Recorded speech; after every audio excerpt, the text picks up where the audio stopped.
Charlie Savage. He's a New York Times national security reporter and an MSNBC contributor. Joe Watkins is with me as well. He's a Republican strategist, a former aide to George H.W. Bush. And Matt Bennett, a gun safety advocate who's worked in the Clinton White House. He is now at the think tank Third Way. And Matt, let me start with you. I mentioned your work on gun policy there in the past. You're an advisor to Sandy Hook Promise, that group created after the shooting in Newtown. Let me ask you a question that I imagine you've asked yourself too many times after each of these mass shootings. Is this time different? Yeah, that's exactly right. That's the question we all ask ourselves every time. We certainly thought it was different after Sandy Hook, and indeed we did get some momentum moving on a bill to have universal background checks, as an earlier guest noted, but couldn't get it across the finish line. We failed in the Senate with 54 out of 100 votes, and that wasn't enough to end the filibuster and move forward. And, you know, whenever another horrible record is set, the number of people killed, the type of people killed, 6-year-olds, kids in college, in high school, everyone wants to believe that this time is different. It never has been, but let me say, we've never had activism from kids the way we're seeing out of Florida now. These kids are unbelievably smart and impressive, and if something is going to change, they may be the change agents. It's really something. Joe Watkins, you saw that montage there at the top of the president being asked questions about gun policy. Let me just read one of the tweets he sent here over the last 24 hours. Just like they don't want to solve the DACA problem, why didn't the Democrats pass gun control legislation when they had both the House and the Senate during the Obama administration? Because they didn't want to, and now they just talk. I wonder how you as a Republican react to what the president is saying there in that tweet, really politicizing this issue here of gun policy only a few days after that tragedy in Florida. Well, this is a time, of course, I think, to really console the families that have lost their kids, and then not to look backward, but rather to look forward at what we can do together to change it for them. And these children deserve gun control legislation. They deserve it.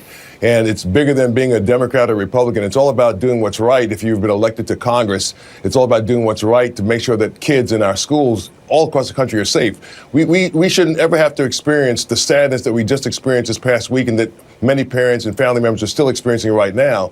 So these children are right to be activists. They're right to be angry. They're right to be angry at the fact that legislators haven't really done anything to forward gun legislation, gun control legislation, and they deserve it because they deserve to be safe in their schools.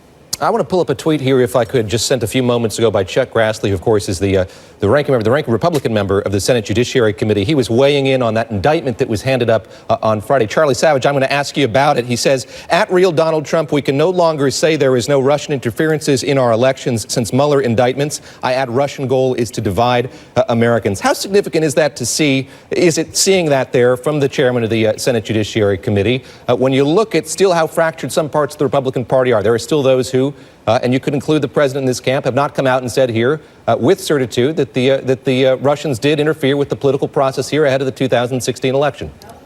I think it's very significant. Chuck Grassley is the chairman of the Senate Judiciary Committee. He's one of the top Republicans in Congress. He's been one of the Republicans who's been sort of carrying water for the White House up until now in terms of attacking the FBI investigation into Russian interference and raising questions about the use of the notorious Steele dossier to get that FISA warrant that we spent so much time talking about a couple of weeks ago.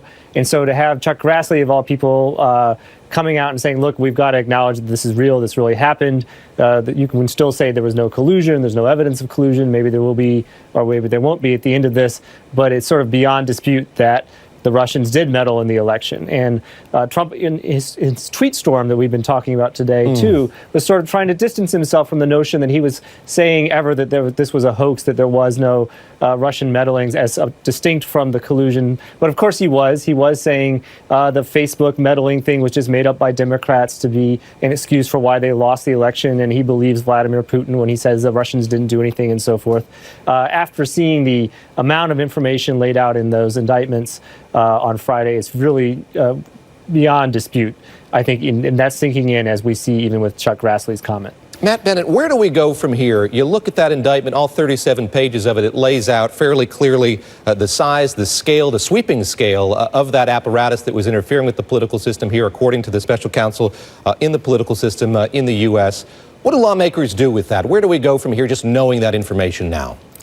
Well, that's a great question, and really it goes to what is Trump willing to do?